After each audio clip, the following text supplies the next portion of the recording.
Hey, what's going on everybody? Jason here, and welcome back to another Black Ops Cold War Zombies video. Today I have a special video and a somewhat nostalgic video. So you guys read the title of the video. I have played 1,000 games of Cold War Zombies. Almost. Actually, I'm at 999 right now. So what I'm gonna do is I'm gonna hop into my 1,000th game of Cold War Zombies in this video, and after that we're going to be going through the combat record and reminiscing through some of the good times I've had with Cold War. So I think without further ado, let's go to where it all began on Die Maschine. This was definitely a map that I think a lot of people were really looking forward to, and a lot of people really like in Cold War Zombies, and it's a fun map. So I think without further ado, let's just jump right into it. This map was everybody's introduction to Black Ops Cold War Zombies, and I think this map was a great introduction to the game and all of the new mechanics and the weapon system, the arsenal, pack-a-punch, all the new things that they added to the game. And like I was saying earlier, I think a lot of people like Die Maschine. And here we go, everybody. Back to the place it all began. Game number 1,000 here in Black Ops Cold War Zombies. It's really, really crazy to think about how far we've come with this game and all the things that have happened so far, and not just the Zombies world, but the Call of Duty world to lead us to where we are right now. As you guys know, Black Ops Cold War is one of my favorite games of all time, and I had such a great time with this game, from the launch of the game, obviously, with Die Maschine and onwards. You know, it was funny, before I started recording this video, I went ahead and I skimmed through my first ever attempt of this map. And it was pretty funny, actually. I had no idea what the hell was going on. Going into the Dark Ether for the first time was really cool, and it was really fun to go back and see how little I knew about this game, and just to really reminisce and to think about how far we've come so far with this game. What's interesting to me is that, of course, this game launched with this map and also Zombies Onslaught. And Zombies Onslaught at the start of Black Ops Cold War's life cycle was not very good. It didn't really feel right. But one of the things that I really appreciate Treyarch for when it comes to this game is the fact that they updated that game mode and made it really fun now. And they added Onslaught Containment. You have the LTMs that should be coming back pretty soon, and just Onslaught became such a drastically different experience. So that's definitely something I like to look back on and think, huh, how funny. Zombies Onslaught wasn't that good, but now it is really good. And I wonder what would have happened if they never have updated that game mode and it still stayed the same to what it was at launch. That definitely would not have been good for this game's life cycle. But that's just one thing I like to think about and look back on when it comes to Black Ops Cold War. Obviously, this map was a ton of fun when it first came out as well, jumping into the game, learning all the wonder weapon upgrades for the DIE Shockwave, and just hanging out with a bunch of the Zombies guys playing this map. It was a great time. But I'm gonna be nostalgic today, and I'm going to look back on Black Ops Cold War. Of course, I still have a ton of fun with all the Zombies guys when I jump into this game anyways, but yeah, today we're definitely going to be looking through the nostalgic lens. The thing that I find very fascinating about Cold War as well is how uncertain everything was when this game launched, A completely new Zombies experience, revamped mechanics, what else do we have here? Revamped perk system, revamped point system, and upgrades outside of the game that you can use the Ethereum crystals on. Like, there were so many new things about this game that I think everybody was super uncertain as to what was actually going to be happening and all the updates that we're going to be getting. And oh boy, if you were to tell people at the beginning of this game's life cycle that we would be right here, right now, they would honestly have their minds blown. And even through the ups and downs of Black Ops Cold War, I still think there were some fun things to do. I know that after Firebase Z released and after Outbreak released, there was kind of a weird period in between there that there really wasn't much going on, but I feel like there was something to do because there's the camo grind for Dark Ether. Obviously, I'm using that on my Hauer Dark Ether, and nothing really felt 100% dull with this game in its life cycle. Sure, things were kind of at down periods sometimes, but never really dull. Which then I guess leads on to one of the things I was going to talk about anyways, and that's Firebase Z, the map after this one, of course. Now, Firebase Z was a very interesting map, I thought. It's definitely not everybody's cup of tea, as you will see many varying opinions on the map.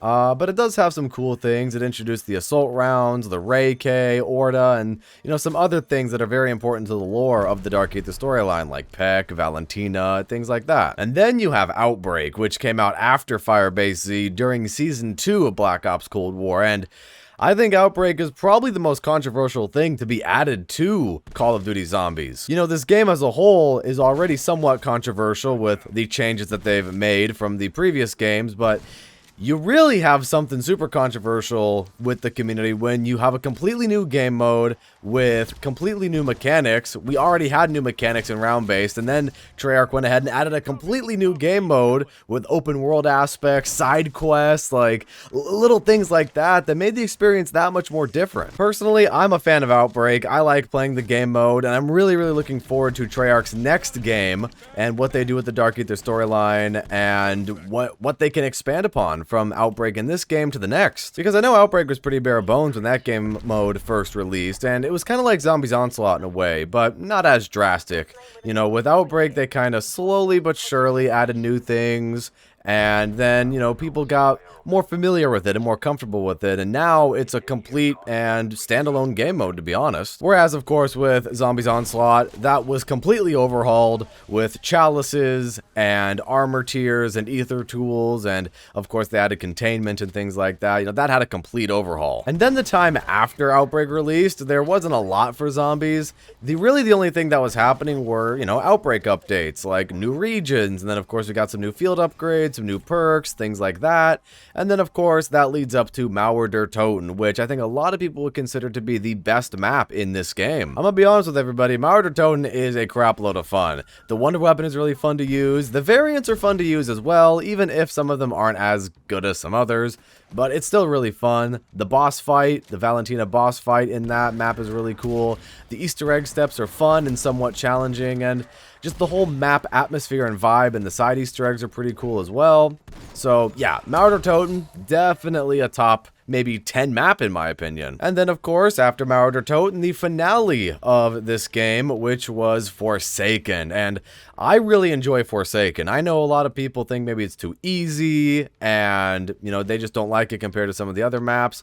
I can understand some of the criticisms, but personally, I do really like Forsaken, and I kind of go back and forth in my head a lot of the times which one I think is better, either Forsaken or Mauer der Toten, but that's just me. And of course, we all know what happened at the end of Forsaken. Richtofen is back in the form of Adult Eddie, and the storyline is definitely going to be going in an interesting direction, I think, because obviously Dr. Peck survived the gas explosion, and we have the Requiem strike team that has been arrested, and they're locked away. So I really don't know what's going to be happening, but hey, we'll see what happens, see what kind of creative things happen in the storyline from this point on. And of course, you can't mention Forsaken without mentioning the fun as hell Wonder Weapon, the Chrysalax, just swinging around a Dark Aether weapon, mowing down a bunch of zombies.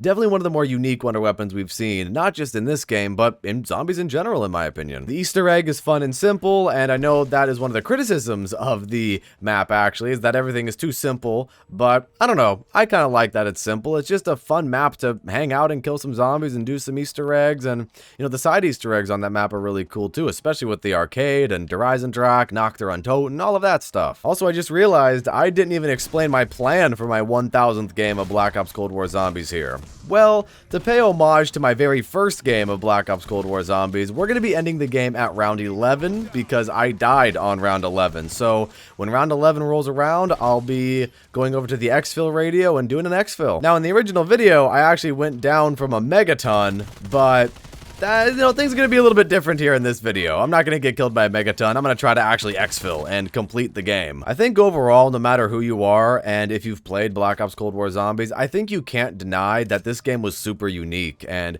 this game brought a lot to the table when it came to Call of Duty Zombies, and it's just super fun to play, not just with the gameplay itself, but some of the events that happen, like Hollow's Eve Outbreak, and, unlocking some of the tiers for upgrading your weapon classes and the perk tiers and things like that. I mean, just such a unique game all around. And of course, you have the side game modes like Zombies Onslaught and Outbreak that are really fun to play as well. I feel like there's something for every kind of Zombies fan in this game, and that's what I really appreciate.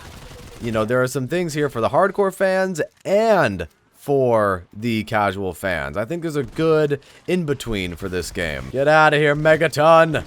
Feel the wrath of my purple Howard that I started the game with because of the super Easter egg, which is another thing that I think is really great about this game. The super Easter egg that they added. Obviously, we didn't get one in Black Ops 4, so seeing a super Easter egg in this game definitely is awesome. And I think, yep, that is it. Okay, I guess we're ready for the exfil now, everybody. All right, and let's go ahead and pack a punch our AK-74 right here, just for good measure. All right, Weaver, get us out of here. Which, by the way, this is another unique feature of Black Ops Cold War, exfilling. This is such a cool idea, and I think this really makes Cold War stand out from the rest, because obviously before, you would just either have to end the game or just go down, which are, you know, two things that you'd rather not do. This way, there's actually a satisfying conclusion to all of your games, and there's a little challenge to it, and you got a little timer and things like that, you know. It's cool. It's definitely really, really cool that they added this to the game. It's the little things like this that go a long way in a zombies experience, in my opinion. So with that said, everybody, that was the final zombie here.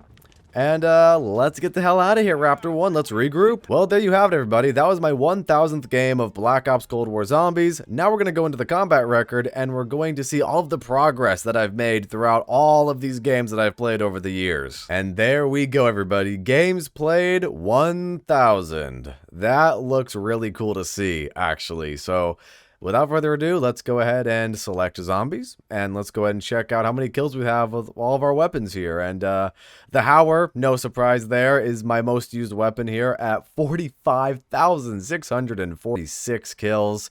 Yeah, the Howler is definitely my favorite weapon in this game, and it's really powerful. The M16, probably the best gun in this game at 30,684 kills.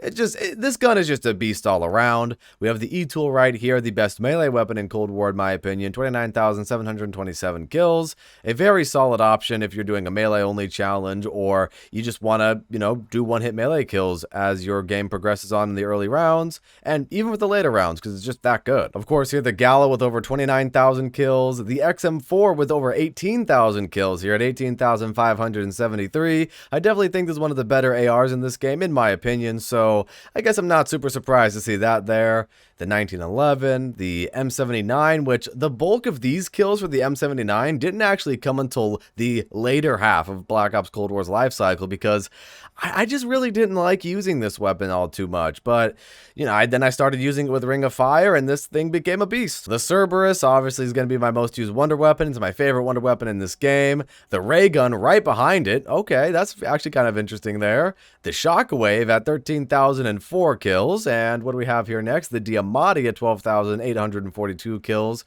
Really interesting to see 3 wonder weapons back to back to back right here. But all right, we got the Bullfrog here, the Krig, the Stoner.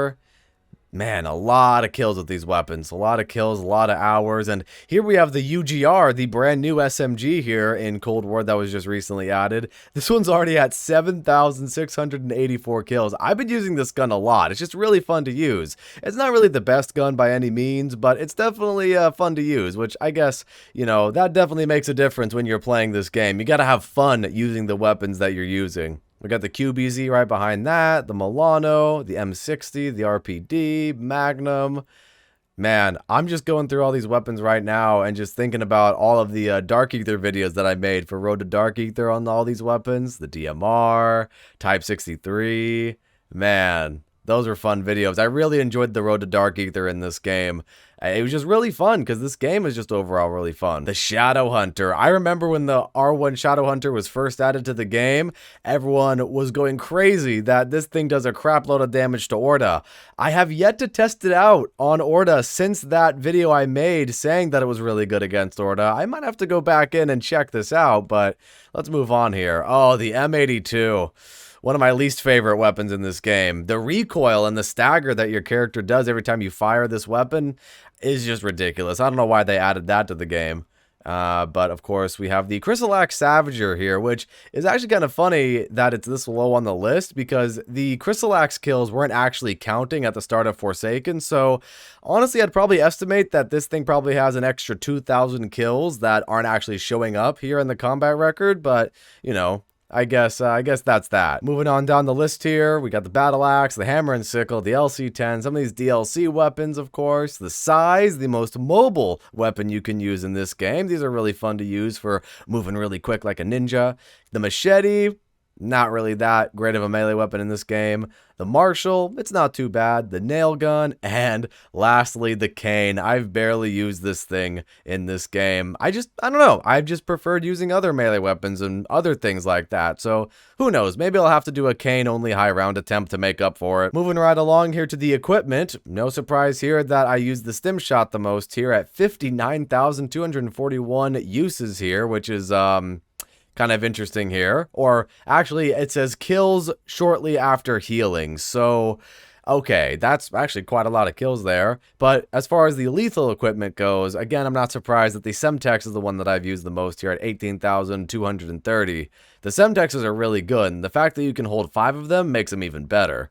The Tomahawk, a lot of these Tomahawk kills came from Zombies Onslaught, and let me explain why. You see, back in the day for Zombies Onslaught, when it didn't get an overhaul, Tomahawks were your best friend in that game mode. After a certain point, these surges would reset the health counter for the zombies, so Tomahawks would just be a one-hit kill for the zombies forever. So the old strategy for Zombies Onslaught was to save up your Tomahawks and just keep tomahawking zombies through the surges, and that's how you got to a high surge. Moving on, of course, we got the C4, the Molotov, the Casimir here, which is one of the more unique things in this game. This game's version of the Gersh device, which is really great that they added this in the middle of the game's life cycle. The decoy grenades, very, very helpful. Of course, you have the normal, straight-up, run-of-the-mill frag grenade here, the monkey bombs, and, well, you know, I don't use stun grenades very often, but you know, with stunned and killed stats here saying at 158, I guess I've used it a little bit. Moving on over to the support, we have the Death Machine here, which not surprised that I've used the Death Machine the most, but the thing that I am surprised about is I thought I would have more kills with the Death Machine. Only 3,706? I'm really surprised about that, but the Flamethrower here at second place, again, not surprised about that. The War Machine at third place here, which is actually kind of interesting. Sentry Turret, definitely shocking. I didn't expect the Sentry Turret to be at fourth place. Combat Bow, we got the Artillery, Cruise Missile. You know, this is definitely one of the more unique additions to Black Ops Cold War as well. I feel like I've said that a lot during this video. Oh yeah, this is unique, but really, support and kill streaks in this game really make it stand out. Poor hand cannon, I've barely used the hand cannon. You know, it's a cool addition, but, you know, I just haven't really used it that much. Something that's actually kind of shocking is I thought I would have used more self-revives here. It says I've only used 355. That's definitely shocking because of all the games that I've played. And lastly, moving over to the field upgrades, of course, we have Ring of Fire at the top here with 11,383 eliminations. No surprise there. Ring of Fire is super OP. In second place, not surprised about this, we have Ether Shroud with 6,104 eliminations while using Ether Shroud. Frost Blast and Toxic Growth are neck and neck right here. A 3-kill difference, which is not surprising, I suppose. Toxic Growth, when that first came out, I used it a lot, and Frost Blast got a buff during the life cycle of Cold War Zombies. So yeah, you know, I kind of used these field upgrades at certain points during the life cycle of this game, so it's interesting. I used Toxic Growth at one section, then I moved over to Frost Blast, and I guess Frost Blast got enough kills to catch up. Frenzied Guard is also a really good field upgrade. This one has 2,535 eliminations. Energy Mine, very underrated by the way, at 2,341 eliminations. Tesla Storm is really good as well. I don't have as many eliminations with it, but it's really good for co-op. And Healing Aura, of course, this one's really good for co-op, but honestly, I don't really run it that often. In total, I have played this game for 27 days, 12 hours, and 57 minutes, and that all encompasses the 1,000 games that I've played. That is pretty insane. As far as eliminations go, after 1,000 games played, I have killed 673,059 enemies, I have killed 3,313 elites, and for critical kills, I have 281,152. And it looks like my most eliminations in a single game was 6,679. Well, ladies and gentlemen, that was a fun trip down memory lane, reminiscing about Black Ops Cold War Zombies, the life cycle of it, the maps, how the game plays out, and, you know, just thinking about the good times that I've had with this game. Black Ops Cold War definitely has a special place in my heart for a couple of reasons, and of course, like I said earlier, it's one of my favorite games ever, but I made a lot of content during the life cycle of Black Ops Cold War, and I made a lot of videos that I'm really proud of, and a lot of the videos did really well, and that's all thanks to you guys out there and your awesome support. I really appreciate every single one of you that has come out to watch the live streams, watch some of the tutorials, the Let's Play videos, things like that for Black Ops Cold War. And, you know, it really does mean the world to me because I love making content on this game, and just from the bottom of my heart, thank you. I met a lot of awesome people through Black Ops Cold War as well, and I'm forever grateful for that as well. So here's to the next 1,000 games of Black Ops Cold War. This game is awesome, and I will definitely still be playing this game for a while. Anyways, guys, that is going to be it for today's video. What do you guys think about Black Ops Cold War Zombies? Feel free to share your thoughts in the comments. And with that said, thank you all so much for watching, and thank you all so much for the support on my Black Ops Cold War content. If you enjoyed this video and you'd like to see more, leave a like and subscribe if you're a brand new viewer. Also, don't forget to check out all the links down below in the description so you stay up to date with everything that I do. And with that said, have a fantastic rest of your day or night depending on where you are in this crazy world, and I'll see you guys next time.